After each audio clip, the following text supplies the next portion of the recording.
공동체를 위협하는 세 가지 가짜. 오늘 예배 참여한 여러분들에게 하나님의 은혜와 평강이 넘치길 기원합니다. 역사와 전통을 자랑하는 우리 모두가 아는 세 가지 거짓말이 있습니다. 첫 번째, 장사가 물건 팔 때 미치고 판다는 말. 웃으시는 분들은 지금 장사하시는 분들일 수도 있겠다. 두 번째는 노인이 나 빨리 이 땅에서 떠나고 싶어 하는 말. 세 번째는 처녀가 나 시집 가고 싶지 않다고 하는 말. 이 3대 거짓말, 여러분이 한 주간 동안 너무너무 힘들어하는 얼굴을 보이길래 좀 마음 좀 푸시라고 제가 이 말씀을 드리는 겁니다.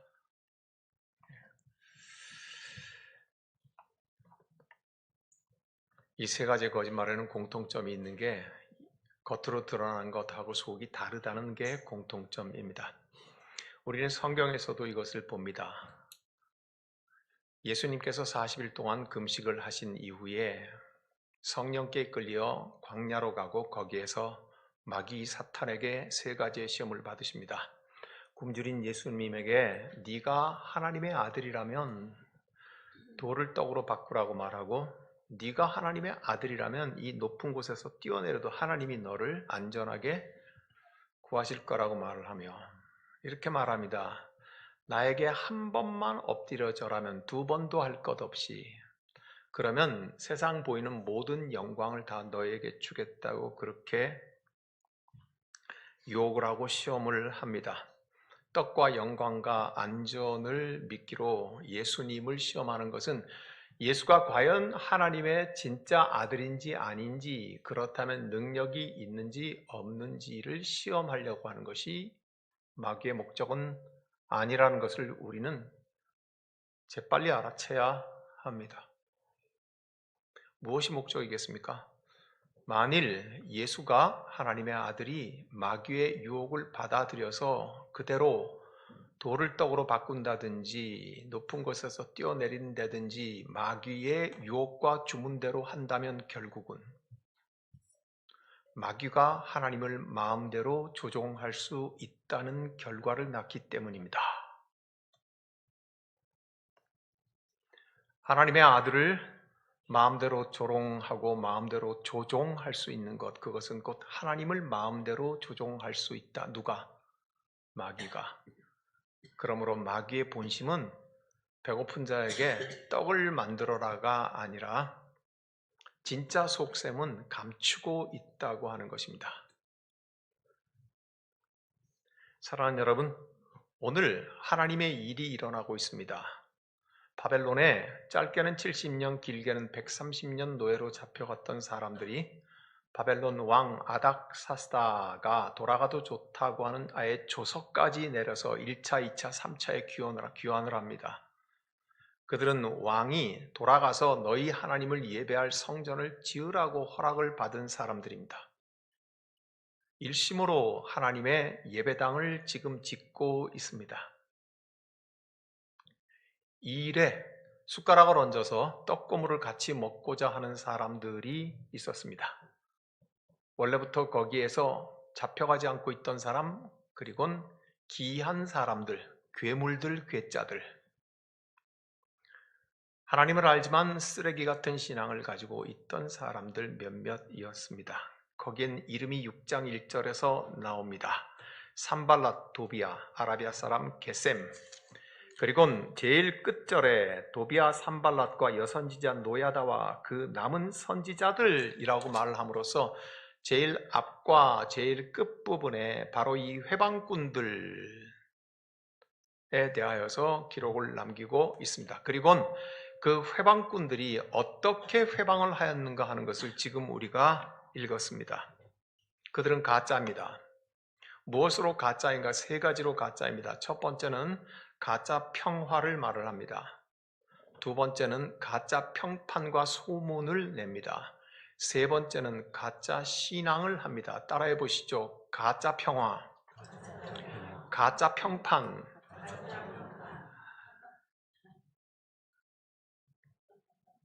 평자 돌림 아닙니다. 세 번째는 세 번째는 가짜 신앙.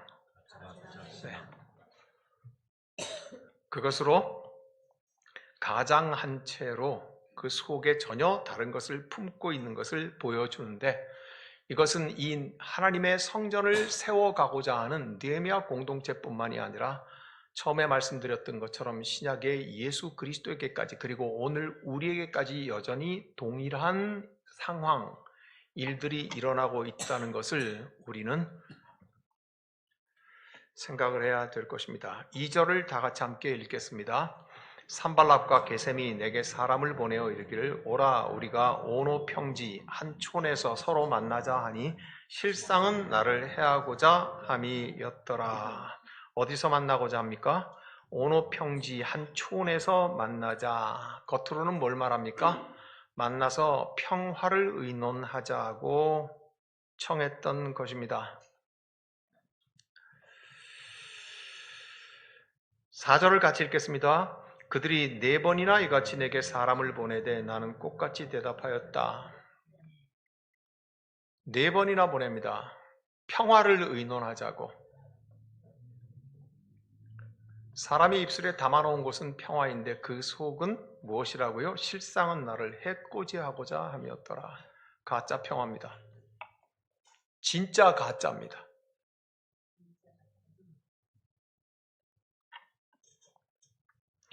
그리고 가짜 평화는 4번이나 계속해서 똑같은 일을 시도할 만큼 끈질깁니다.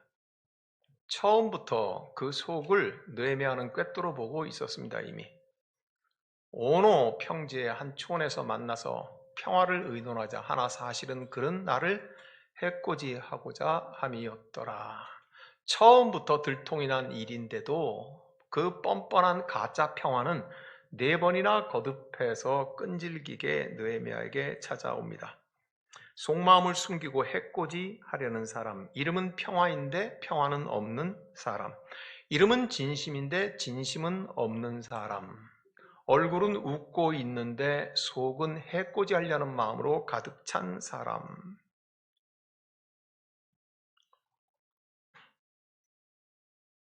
예수 그리스도께서 이 땅에 오셨을 때 예수님을 에워싸고 있는 사람들 중에 여러 사람들이 그랬습니다. 대제사장, 제사장, 서기관과 바리새인들과. 마침내 자기의 스승을 돈 몇 푼으로 팔아치웠던, 늘 그 옆에서 웃음을 머금고 있던 가룟 유다.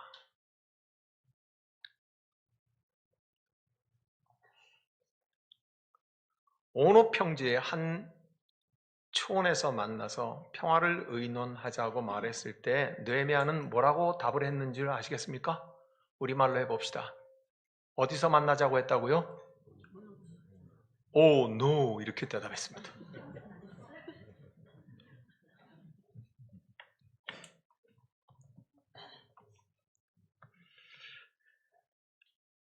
느헤미야는 이렇게 말을 했습니다.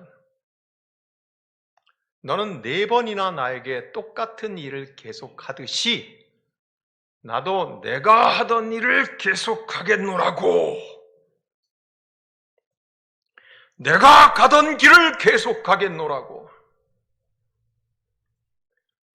네가 평화를 말하지만 가짜 평화이고 네 속은 나를 해코지 하려고 하는 것을 내가 알고 있지만 나는 나의 평화는 하나님께로부터 온다는 것을 말했습니다. 나의 평화는 너로부터 오는 것도 아니고 그들로부터 오는 것도 아니고 그 거짓된 웃음으로부터 오는 것도 아니라 나의 평화는 하나님께서 내게 맡기시니 너는 하나님의 예배당을 짓고 성전에 나를 예배하라고 하는 그 하나님께로부터 오는 평화의 유일한 길, 나는 그 평화의 길을 가겠노라고 그렇게 답을 했습니다. 사랑하는 십자수교회 형제자매 여러분들, 저와 여러분들도 그렇게 우리의 평화의 길을 주장하는 사람들이 되기를 바랍니다. 두 번째 공동체를 위협했던 가짜는 가짜 평판, 가짜 소문이었습니다. 먼저 5절을 함께 읽겠습니다. 산발랏이 5번째는 그 종자의 손에 봉하지 않은 편지를 들려 내게 보냈는데 4번에서 끝나지 않았습니다. 5번째는 편지를 하나 들려 보내는데 뭐라고 써 있습니까? 봉하지 않은 편지, 열려있는 편지. 편지를 전달할 적에는 보통 풀칠해가지고 보내지 않습니까? 뭐예요? 전달자가 그 내용을 모르게, 다른 사람이 모르게, 주는 자와 받는 자 두 사람만 알도록 하는 것이 봉인한 편지 아닙니까? 풀칠을 안 했다는 말은 의도가 있다는 말이죠.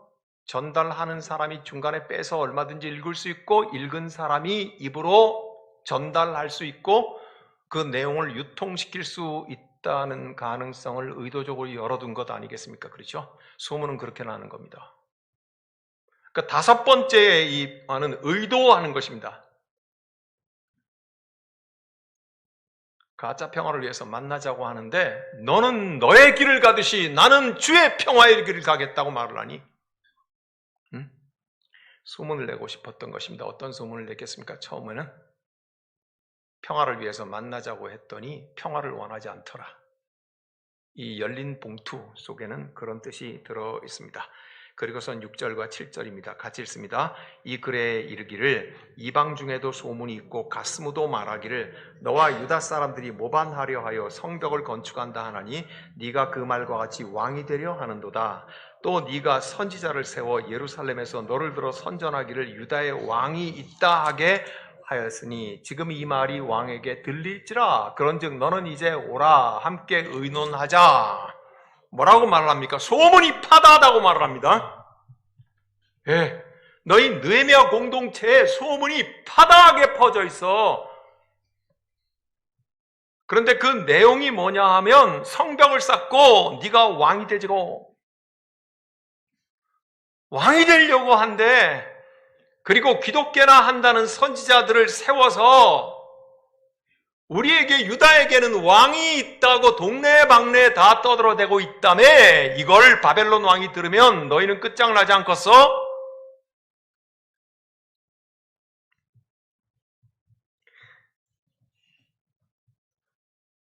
이 모함은 순수함도 없고 순진함도 없고 정직함도 없습니다. 지금 느헤미야 6장이지만 그 앞에 2장에서 아닥사스다 왕이 돌아가도 좋고 모두가 다 협조하라고 하는 공문에 도장을 찍어 줍니다. 돌아온 느헤미야는 그 강 이쪽 저쪽을 다스리는 위임받은 총독들에게 그 편지를 보내줍니다. 물론 당연히 산발락과 도비아와 아라비아 사람 겟셈에게도 이 편지를 다 알립니다. 그 왕의 편지를 바라보고 2장 9절에서 뭐라고 말하는 줄 아십니까? 느헤미야, 네가 백성들하고 힘을 모아서 왕에게 모반을 하고 네가 왕이 되려고 하니? 글자를 제대로 읽은 겁니까? 왕의 문서에 분명히 이들을 내가 돌아가도록 허락하고 성전을 짓도록 허락하고 저들을 도우라고 한 문서를 보였더니 그거를 읽고 이렇게 말을 합니다. 너희가 역적을 꾀하는 거지 너희가 왕이 되고자 하는 거지. 요즘 텔레비전에 나오는 국회의원들이 하는 말하고 똑같습니다. 글씨를 모르는 것 같아요. 우리나라의 문맹률이 그렇게 높은 줄 텔레비를 보면서 요즘 분명하게 뼈저리게 느낍니다. 판사, 검사들이 그런 거요.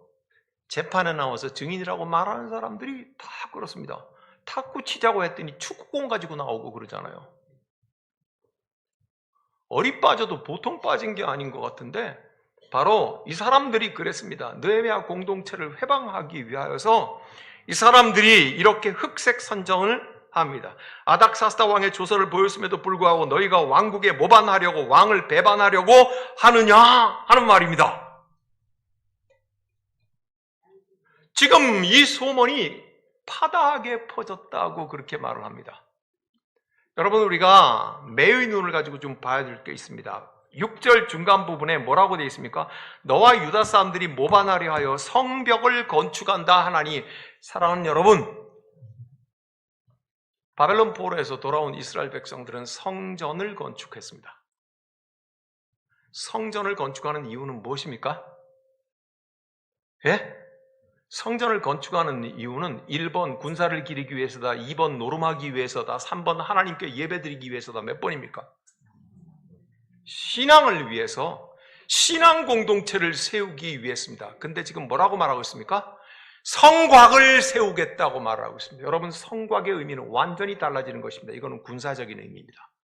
누군가가 침략하면 막겠다는 뜻이고 공격하겠다는 의미 아니겠습니까? 그죠? 이 군사적인 의미 속에는 당연히 정치적인 의미가 들어 있습니다. 지금 느헤미야 공동체가 하나님의 성전을 중심으로 하나님 신앙을 세우려고 했더니 너희가 정치적으로 군사적으로 지금 벽을 쌓고 왕에게 모반하려고 하지 않느냐? 사실을 뒤틀어 버립니다. 가짜 평판, 가짜 소문, 변질된 소문, 침소봉대하는 소문, 이들은 순수함도 순진함도 정직함도 없습니다. 그런데 너희가 그렇게 하려고 한다는 그 근거는 뭐예요? 근거. 소문에 근거가 있어야 하니까 출처, 그죠? 그런데 이 소문의 출처는 뭐라고 분명하게 기록하고 있습니까? 6절 앞부분을 봅니다. 시작. 그 글에 이르기를 이방 중에도 소문이 있고 가스무도 말하기를 이방 중에 소문이 파다하답니다. 하나님의 예배당을 세워서 하나님께 예배하려고 했더니 이 일과 관계 전혀 없는 이방 중에 소문이 파다하답니다. 그게 근거랍니다. 가스무도 그러더라. 가스무가 누굽니까? 가스오 우동은 들어봤는데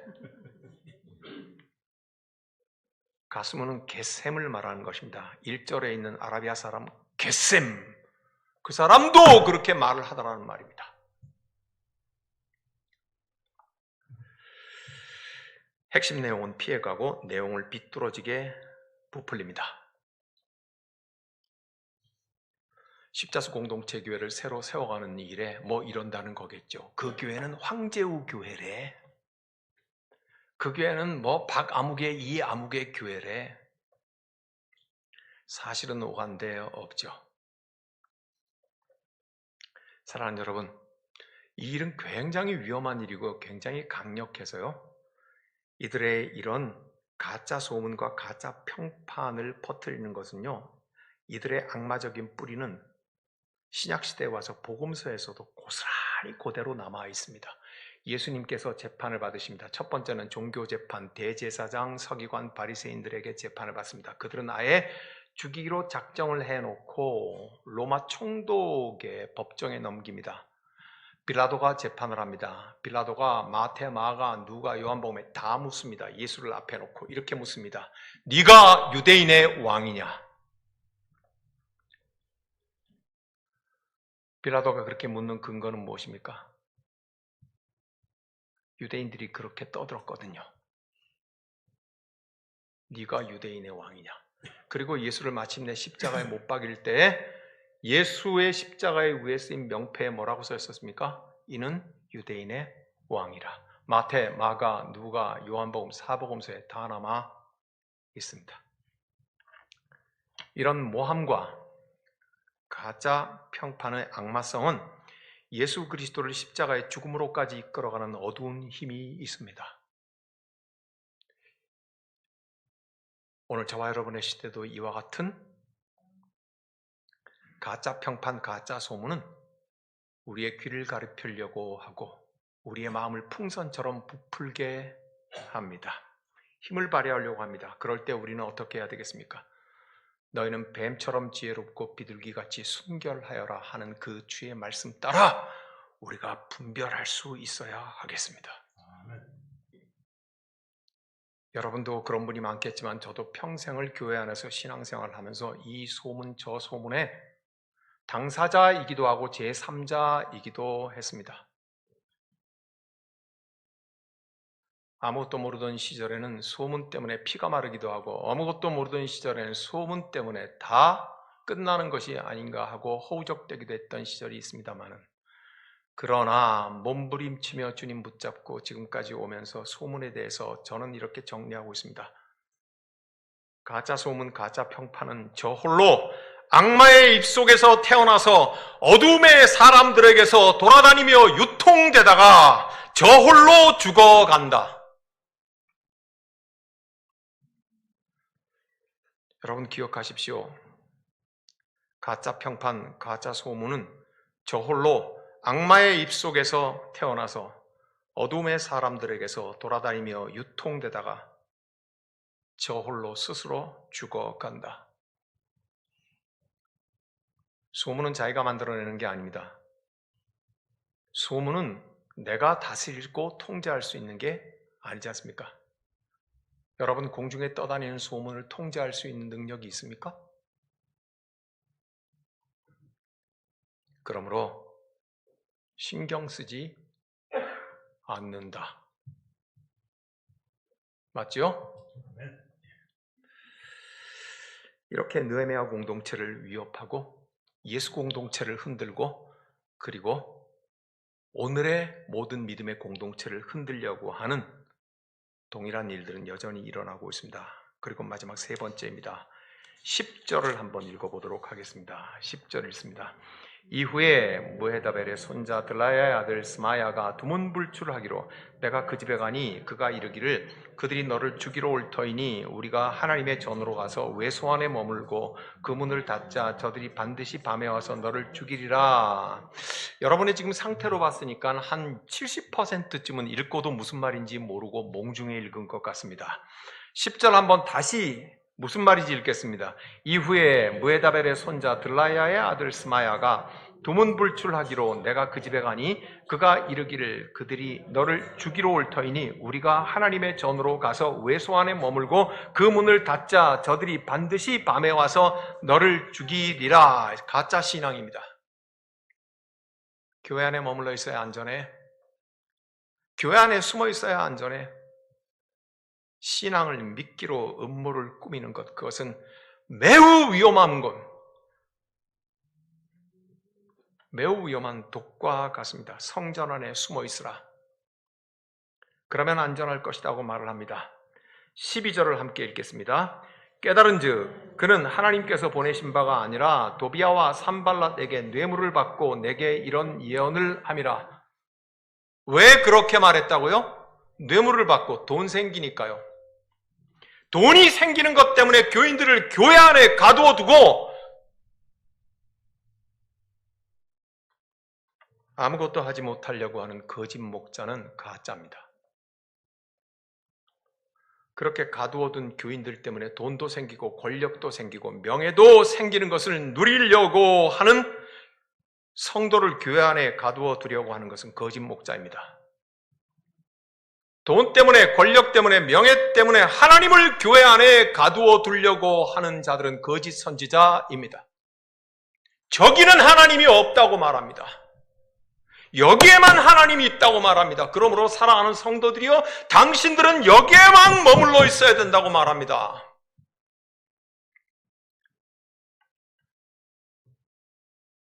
저 두렵고 어두운 세상 저 한가운데는 하나님이 안 계시다고 말합니다. 그렇습니까? 하나님은 교회 안에 갇혀 계신 분입니까? 그렇게 말하는 거짓 목자들은 돈 때문입니다. 권력 때문이고 명예 때문입니다. 성전 안에 숨어 있으라. 여기보다 안전한 데는 없다. 그렇게 말합니다. 사랑하는 여러분, 우리의 종교 개혁자들이 뭐라고 말하는지 기억해야 합니다. 한 손에는 성경을, 한 손에는 뭐를요? 신문을. 한 손에는 성경을, 한 손에는 신문을, 세상을. 그리스도인은 교회에 모여서 예배하는 존재이지만 교회에 갇혀있는 자들이 아닙니다. 교회는 그리스도인을 가두어두는 감옥이 아닙니다. 교회에만 있어라, 교회에만 안전하고 저기에 나가면 영원히 노략질 당한다고 하는 것은 싹군들이 하는 말입니다. 종교개혁자들은 이렇게 말했습니다. 한 손에는 성경을, 한 손에는 신문을.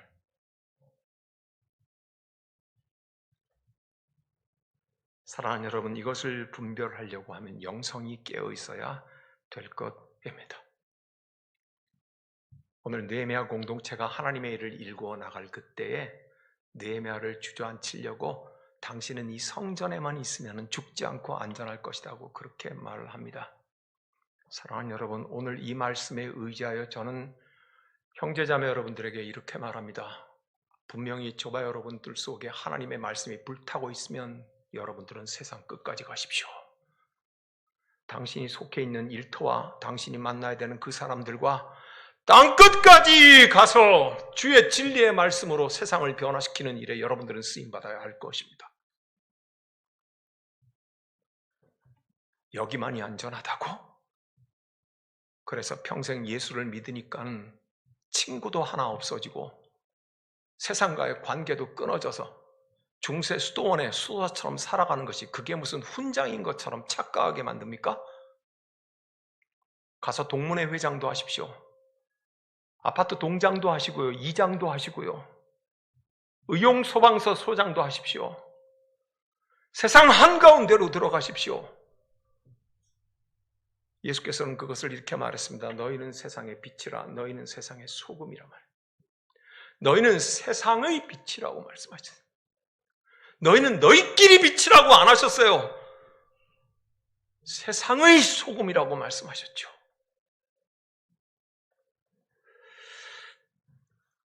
사랑하는 여러분, 오늘 말씀을 생각하면서 이렇습니다.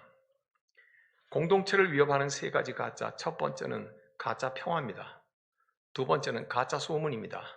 세 번째는 가짜 믿음입니다. 이 가짜에게 현혹되어서 가짜 소문을 유통시키는 유통업자 되지 마시기 바랍니다. 마귀는 왜 이렇게 흔드는 걸까요? 흔드는 이유는 무엇일까요? 느헤미야를 흔들면 느헤미야 공동체가 흔들린다는 것을 마귀는 잘 알기 때문입니다.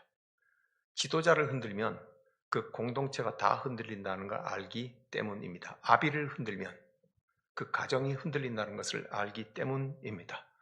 우리 십자수 공동체에는 11개의 셈이 있습니다. 셈장을 흔들면 나머지 셈원들이 다 흔들린다는 걸 마귀는 너무 잘 알고 있습니다. 우리 십자수 공동체교회는 7개 남녀 선교회가 있습니다. 각 선교회 회장을 흔들면 나머지 선교회가 다 흔들린다는 것을 알기 때문입니다. 십자수 공동체교회는 당회가 있습니다. 마귀는 당회를 흔들면 십자수 공동체교회가 흔들린다는 것을 알기 때문입니다. 마귀는 목사를 흔들면 교인들을 흔들 수 있다는 것을 알기 때문입니다. 그래서 느헤미야는 이렇게 말합니다. 9절 끝부분입니다. 이제 내 손을 힘있게 하옵소서. 하나님이여, 이제 내 손을 힘있게 하옵소서. 그리고 마지막 절에 이렇게 문을 닫습니다. 주님, 기억하옵소서. 이 공동체를 위협한 가짜들이 있다는 것에 대해서 주님 기억하시고 내 손을 힘있게 하옵소서. 그러므로 지도자는 무릎 기도로 굳게 서야 할 것입니다. 사랑하는 형제자매 여러분, 우리는 얼마 전에, 불과 어제 11월 새벽 순종에 무릎을 꿇었었습니다. 그 무릎을 펴지 마십시오. 그 무릎을 중단하지 마십시오. 우리에게 분별할 수 있는 힘과 구별할 수 있는 영성은 거기에서부터 오는 것입니다. 우리 각자 기도하십시오.